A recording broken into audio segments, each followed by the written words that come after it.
ဒီဗီဒီယိုမှာတော့ Capcut Video Editing App ကိုကျွန်တော်ဖုန်းမှာနေမဟုတ်ဘဲနဲ့ laptop desktop ကွန်ပျူတာမှာသုံးနေတဲ့လူတွေအတွက်ဘယ်လိုမျိုး download ချရမလဲဆိုတော့ကျွန်တော်ပြပြပေးပါမယ်။ပထမဦးဆုံးကျွန်တော်တို့ Google Chrome ဝင်သွားမယ်။ Google မှာအခုကျွန်တော်ရိုက်ပြထားတဲ့ Capcut for PC ဆိုတဲ့ရေးလိုက်ပါ။အပေါ်ဆုံးက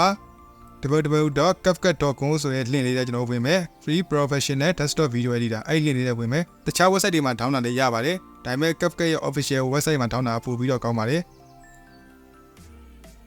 ဒီနေရာ download for Windows ဆိုတဲ့ကိုနှိပ်မယ်။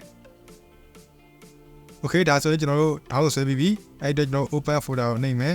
။ Okay ဒါဆိုရင်တော့ကျွန်တော်တို့ download ဆွဲထားတဲ့ file လေးရပြီ။အဲ့ကောင်လေးကျွန်တော် install လုပ်မယ်။ခုဆိုရင်ကျွန်တော်တို့ set ထဲကို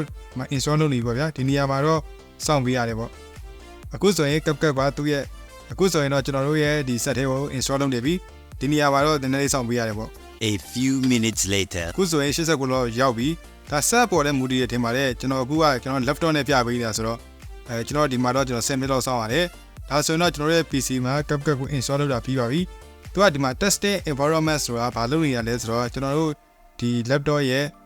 ကျွန်တော်တို့ဒီ specification တွေနဲ့သူ့ရဲ့ဒီ version ကိုကိုက်ညီအောင်သူက smooth ဖြစ်ဖြစ် run လုပ်ရအောင်သူကဒီလုပ်နေတာပါဗျာအလဲပြောအဲ့လိုလေးပဲကျွန်တော်မှတ်ထားလို့ရတယ်ဒီမှာရပြီ your computer camera Capcut smoothly ကိုယ့်ရဲ့ဒီကွန်ပျူတာမှာ Capcut ကို smooth ဖြစ်သုံးလို့ရပါပြီ။အဲ့တော့ကျွန်တော် confirm နှိပ်ပေးလိုက်မယ်။ဒီမှာ got it ပဲနှိပ်မယ်။